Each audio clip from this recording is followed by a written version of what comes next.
ప్రజాపాలన ప్రగతి ప్రణాళిక రైతు వారోత్సవాల కార్యక్రమంలోని వర్గల్ మండల కేంద్రంలో రైతు వేదిక వద్ద నిరసన తెలిపారు రైతులు. బీఆర్ఎస్ పార్టీ నాయకులు రైతులకు ఇప్పటి వరకు రైతు బంధు లేదని, రైతుల నడ్డి విడిచినందుకు, రైతులను మోసం చేసినందుకు రైతు వారోత్సవాలు ఎందుకు చేస్తున్నారో ముఖ్యమంత్రి రేవంత్ రెడ్డి తెలంగాణ రైతాంగానికి సమాధానం చెప్పాలన్నారు. రైతు వారోత్సవాల పేరిట రైతులను మోసం చేస్తున్న ముఖ్యమంత్రిగా రేవంత్ రెడ్డి పేరుకిక్తారన్నారు. కాంగ్రెస్ ప్రభుత్వం ముఖ్యమంత్రి రేవంత్ రెడ్డి రైతులకు రైతు వారోత్సవాల పేరిట మోసం చేస్తున్నారన్నారు. కాంగ్రెస్ ప్రభుత్వం ముఖ్యమంత్రి రేవంత్ రెడ్డి రైతులకు సాగునీరు అందించడం లేదు, రైతులకు యూరియా సరఫరా చేయటం లేదు, రైతులు పండించిన పంటలకు గిట్టుబాటు ధర కల్పించటం లేదు, రైతాంగానికి నాణ్యమైన విత్తనాలు సరఫరా చేయడంలో కాంగ్రెస్ ప్రభుత్వం రేవంత్ రెడ్డి పూర్తి స్థాయిలో విఫలమైందన్నారు.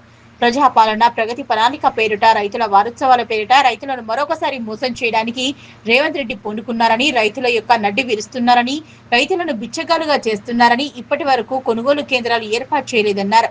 పొద్దుతిరుగుడు పువ్వు, మొక్కజొన్న పంటలను కొనుగోలు చేయటం లేదని రైతులు కాంగ్రెస్ ప్రభుత్వం రేవంత్ రెడ్డి ప్రభుత్వంపై నలిగిపోతున్నామన్నారు.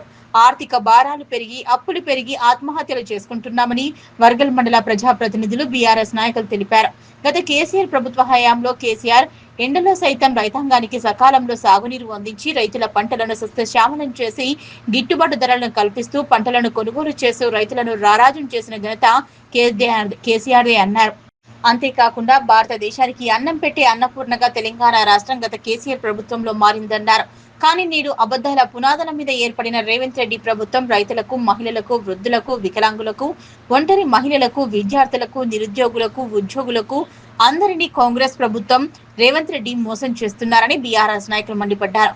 ఈ కార్యక్రమంలో వర్గల్ గ్రామ సర్పంచ్ జయభారతి, బీఆర్ఎస్ జిల్లా యువజన అధ్యక్షులు దేవగలిక నాగరాజు, మాజీ సర్పంచ్ శ్రీనివాస్ రెడ్డి, వేలూరు కృష్ణ రెడ్డి, రవీందర్ రెడ్డి, జూపల్లి స్వామి, భరత సింహారెడ్డి, రామచంద్రారెడ్డి, పరశురాములు రైతులు పాల్గొన్నారు. రైతులకు ఇప్పుడున్న ప్రభుత్వం రేవంత్ రెడ్డి గారు ఇచ్చిన హామీలు అమలు చేయకపోవడమే కాకుండా ఉన్న హామీలకు తూట్లు పెట్టే ప్రయత్నం చేస్తున్నాడు.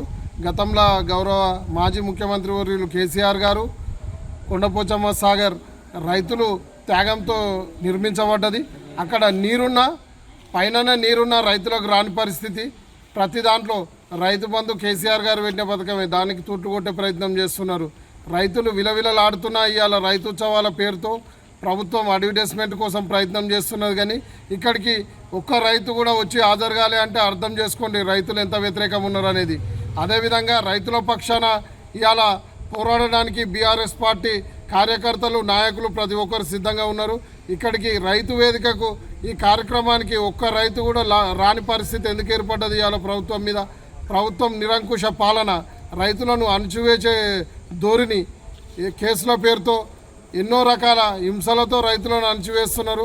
కానీ ఒకరిద్దరు లబ్ధి కోసం ఇవాళ కాలువలకు కానీ, కొండపోచమ్మ సాగర్ కానీ రైతులు వాళ్ళకు పాదాభివందనం తెలియజేయాలి. రైతులు కోట్ల విలువ చేసే భూములను కూడా 12 లక్షలకు రైతులు, తోటి రైతులు బాగుపడతారనే ఉద్దేశంతో త్యాగం చేసి భూములను ఒక్క పోలీస్ వ్యవస్థ లేకుండా, కానిస్టేబుల్ లేకుండా మా దగ్గర వర్గల్ మండలం వారోత్సవాలను రైతులమంతా రైతుల పక్షాన, ఇక్కడ బీఆర్ఎస్ పార్టీ రైతుల పక్షాన మేము బైకట్ చేయడం జరిగింది.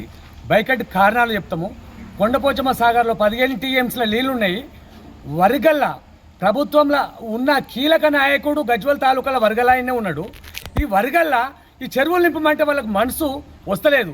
ఇట్టి రైతుల ఈ చెరువులు నింపకపోతే పంటలు ఎండిపోతున్నాయి. ఈ రైతుల పాపం తలిగి, ఉసురు తలిగి వాళ్ళకి ఎన్నో రాను ఇంకా ఎన్నో జరుగుతాయి. ముఖ్య నాయకుడు గజ్వల్ కాన్స్టిట్యున్సీ ఇన్ఛార్జ్ వర్గల్ నాయకుడు ఉన్నాడు. చెరువులు నింపమంటే ఇప్పటి నుంచి మేము 2 నెలల నుంచి పోరాటం చేస్తుంటే ఇప్పటి చెరువులు నింపుతలేరు. 15 టీఎంసీల కొండపోచమ్మ సాగర్ అక్కడ మన నెత్తి మీదనే ఉన్నది. రెండోది, ఇప్పుడు ఒడ్లు టైం కొంత 15 రోజుల్లో ఒడ్లు కోసి రోడ్ల మీద అయినాయి, యాక్సిడెంట్లు అయినాయి, ఒడ్లు వంటలేరు. నిన్న ఒకరు పీడుగుబడి ఒక రైతు చనిపోయిండు. ఒడదెబ్బకు ఒక రైతు, 2 రైతులు చనిపోయినారు.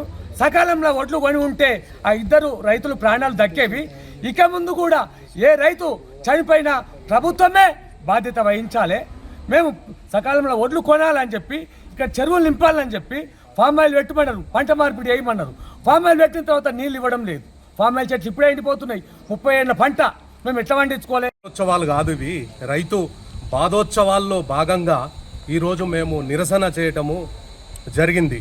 ఎందు గురించి అంటే 2 లక్షలు సకాలంలో నేను గెలిచిన 90 రోజులలో నేను 2 లక్షల రూపాయలు రుణమాఫీ చేస్తాను. 50% కూడా కరెక్ట్ రుణమాఫీ చేయలే. దీనికోసమా రైతు వారోత్సవాలు?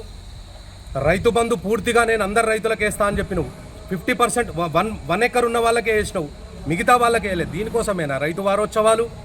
నీవిచ్చినటువంటి హామీలు ఒక కరెంటు, ఆ కరెంటు ఇంకొకటి ఫ్రీ బస్సు, ఈ రెండింటి కోసమేనా రైతు వారోత్సవాలు, ప్రజల వారోత్సవాలు జరుపుకోవటం? ఇది ఎంతవరకు కరెక్టు? నువ్వు ఇచ్చినటువంటి హామీలు ఇవన్నీ నెరవేర్చినవు, నువ్వు ఏమిచ్చినావు ఎలక్షన్ ముందు, ఇప్పుడు ఏం చేస్తున్నావు? ఒకసారి నువ్వు ఆలోచన చేసుకోవాల్సిన అవసరం ఉంది. ప్రభుత్వం ఆలోచన చేసుకొని ప్రజలకు ఏమిచ్చినాము హామీలు, ఏం చేస్తున్నాము, దాంట్లో భాగంగా మీరు ఆలోచన చేసుకొని రైతులకు న్యాయం చేయాలని మేము ఈరోజు ఈ యొక్క వారోత్సవాలను బైకాట్ చేస్తూ బాధోత్సవాలుగా మేము జరుపుకోవటం జరుగుతున్నది. అదేవిధంగా ఇక్కడ మా దగ్గర కొండపోచమ్మ రిజర్వాయు ఉన్నది, దాదాపుగా 16 TMCల రిజర్వాయు అది ఇంకొక నెల రోజులైతే వర్షాకాలం సీజన్ వస్తుంది, ఆ నీళ్లు ఇడిచినా ప్రయోజనం ఉండదు. దాదాపుగా 2 నెలల నుంచి అట్లనే పెడుతున్నారు.